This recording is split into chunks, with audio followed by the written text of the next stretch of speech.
Now, you may remember Ms. Rhonda Hackett as the Tobago resident who fought for the 100 households displaced by the construction of the $1.2 billion A&R Robinson Airport expansion project to the bitter end. Ms. Hackett is also the chairperson of the Provide Equitable Compensation for Everyone, or PEECE, and she joins us this morning to give us an update on how the project has been unfolding. Ms. Hackett, good morning. Thank you so much for joining us on Now. Good morning, and I would like to extend a hearty morning to everyone in TV land. Thank you very much for having me on your morning show. Of course, and thank you so much for joining us. Ms. Hackett, first of all, before we get into things, how have you been going? How has the process been going? How has the organization been unfolding? Well, we have been doing fine in spite of the many different challenges that we have faced as residents throughout this entire journey and process. Some persons are now in the process of trying to get their lives restarted. For the last group of persons who were moved out from the area, they are yet to receive compensation. So that in of itself creates its natural discomfort and struggle. But nonetheless, as we have always pledged to do, we have been standing beside these individuals and have been trying to assist in whichever way and capacity possible. Currently, what the prime focus is to ensure that persons get their equitable compensation. So negotiation is currently ongoing for these individuals. Right. Now, while negotiation is ongoing, have they been already relocated and they're waiting for compensation? Yes, they have been relocated, not that they are in home or households of their own at this time. They are currently renting in different facilities, and in one or two cases, they may be begging lodging at other persons' home, might be family, etc. Yeah. And have they already been provided that compensation? And you can also use that to discuss what else have they been faced with. Okay, well, no, they have not been given their compensation. If you could recall, around August of this year, the last few residents that were in the currently being acquired space, they were they had faced a court matter, and the court ruled against their operation, giving the government the leeway to proceed with the airport expansion. And so these individuals, their monies were placed into the court. And the unfortunate reality is that they were expected to pay to get their own monies out from the court, even before receiving any form of compensation. And the way in which the process is structured, you have to either pay and get the monies out, which will take over a month to 2 months if you are in agreement with what the government is offering. And might I interject here that sum is oftentimes less than half person's valuation report. And if you disagree and decide to take an 80% advancement, then the process is much more of a difficult and struggling one that could take years, which is not very realistic or practical. And when I speak about paying for your monies through the court, it's not a $50, it's not $100,000. It's It's a over lot of that fees. sum. Yeah. It's a lot. And Yeah. so persons are really in need of rebuilding themselves. And based on what the Land Acquisition Act states, an imminent domain, one ought not to be brought less than their current worth or status. And based on what is being offered by the government, based on what is taking place through the negotiation process, this is exactly what has been happening to date. Persons who have already been moved out from the area, it is about 90% of individuals, they have not been able to complete. When you look at Shervan, which is where you have most of the homes being rebuilt at this time, you might find one or two of the houses that are completed. Yeah. About 90% of those homes are incomplete, and this process would have started since around 2020. We are in 2022. Now, Ms. And Hackett, one thing that the I public also is wanted to know if you can provide us with, because I know that you are advocating for the residents of Crown Point, but are you advocating for other groups of people? And can you just share with us exactly which area the expansion project covers?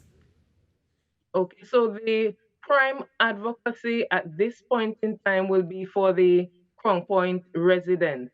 Where the airport project is concerned, I think the government would have that well under wrap and cover. Since 2018, when they came with the project plan and idea, most of the details for that project was well detailed.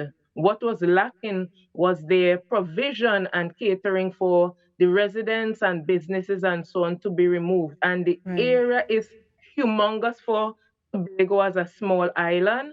It extends from currently in and around Store Bay Feeder Road, extending towards the west to currently Gaskin Bay Road. Right. However, we are now currently hearing that the PHA, I don't know if this is in collaboration with the airport project, which I would expect to be the case, that they are seeking to now also construct an airport, which is a stone throw away and was Mm. that area was originally part of the area to be occupied by the airport project before a reduction was done. So one begs the question if this is not part of the original plan. Yeah. And I'm also wondering, Ms. Hackett, because we would have seen people relocated when we did the Claude Noel Highway, and by all accounts, Yes. that may have been successful. And so how could this have been handled differently, where the government is able to expand, but also the residents are also accounted for? Well, when you look at best practices with land acquisition, we know that our current land acquisition act is an archaic law that caters more for a colonial system. And as such, because the government is aware of that, past government that had acquired properties did create policies that catered for the needs of the citizens, residents who are being affected and relocated. So, for example, like with the Claude Noel Highway and also Oropoon's Garden in Trinidad, where the current Piaco International Airport was constructed, residents were first removed, adequate, I will say, consultations were done with the persons within the affected area before they were moved. Persons were resettled and then the lands were acquired. As Right. it is right now, the only real communication that the government made with residents would have been to have a consultation in order to satisfy their CEC, the environmental clearance requirement. And that doesn't augur well in terms of a government showing interest and the well-being in its citizens that it is relocating. If this is for the purpose of development, then those who are being removed should be part of your development plan. And Right. so the monies persons are being paid for their property now is not at the value and cost that they need to rebuild their homes today. They are being given values for the homes at the time it was rebuilt. And that, based on the cost for construction now, persons are being demoted in the process. And I think the government could have done better to ensure that persons are properly relocated and then their lands acquired. Yeah, So this, and I think, if I it do was understand done, the point you're making in terms of the archaic laws, but I also understand the importance of your organization, Ms. Hackett, because I'm wondering, what have you been doing to assist them as well? So I know that you would have advocated on their behalf, but is the organization doing anything else to sort of help these people along while they go through this process? yes, we would have done many different things. We would have sought advice and pay for legal advice and also representation on many different occasions.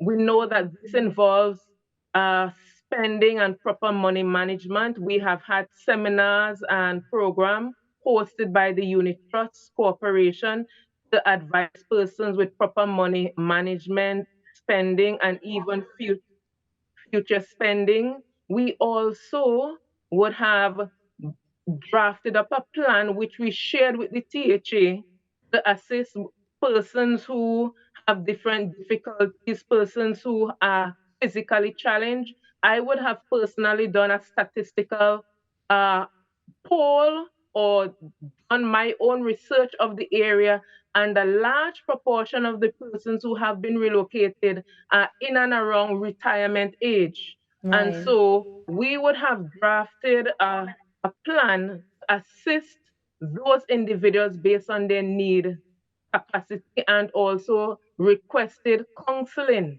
And so these different assistance and more would have been granted to residents of the area. Yeah. Letters were written to the Prime Minister, President, area representatives. So a lot of behind the scene efforts were also made to assist and aid this process. Yeah. And also, too, I know that one of the unfortunate things that would have happened as well, Ms. Hackett, is the fact that some people, because the expansion no longer went into their area or extended into their area, support would have dwindled a bit over the past few months. How have you been dealing with that? Yes, now the large volume of persons originally around 2018 when this process started, as you have correctly indicated, that has dwindled substantially.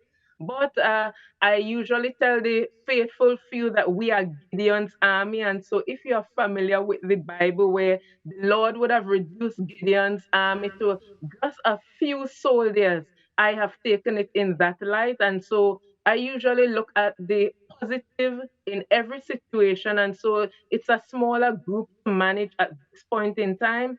Level of assistance that is needed would be less, but we still do understand the process and will continue to work along, in this case, with the smaller numbers, one on one with individuals to still try to ensure that persons come out of this challenging situation in a much more feasible and beneficial manner. It is challenging, but I must say that our current area representative, he has been very cooperative, Mr. Joel Sampson, and so I continue to liaise with him on the behalf of those who remain. So apart from the area that is under acquisition, there's also a next section remaining where acquisition had already taken place. And so we're hoping that these individuals will still be treated in a humane manner. Yeah, and we only have a couple more minutes, Ms. Hackett, but final question. Why do you do it? Because I know that your area was also supposed to be affected. The expansion didn't happen in your area, but you are still advocating for these people. Why did you pick up that role and start to, fight for these residents in Tobago? I would sum it in one word. It would have been a calling for me. And if one has a connection in terms of spirituality, when you are called upon to do something, there's a strong urge and desire that draws you. And we are supposed to be our brother's keeper. And although I was no longer affected, I remained within the space where I saw the hurt, the pain, the frustration, where persons were clueless as to what they could have done, and the support on the government side was not there. And so I could not sit idly by and do nothing, because I knew I had it within my capacity be of help to my fellow men. I could not sit idly by and do nothing. Yeah, There's a saying, if you know to do good and do it not, then you have sinned. And I couldn't afford to commit that act. nice. So I saw it as a calling, and I have not regretted one moment of the effort to fight to support my fellow men. And I am a product of my community. And in Tobago, we usually say it takes a village to raise a child. And so this is also part of my contribution to ensure that my household, my community, although it was being uprooted, would have been done in a right manner. And that's where we're going to end it for now, Ms. Hackett. So thank you so much. I just wanted to get that, that feeling of where you stand. So thank you so much for joining us. Thank you very much for having me. Thank you for the opportunity. Of course. Have take a care. blessed morning. You too. And that is the chairperson of the Provide Equitable Compensation for Everyone, or PEECE, Ms. Rhonda Hackett, just sharing about what's happening to the folks in Tobago. You're on the Now Morning Show. We're going to take a break and be right back. Stay with us.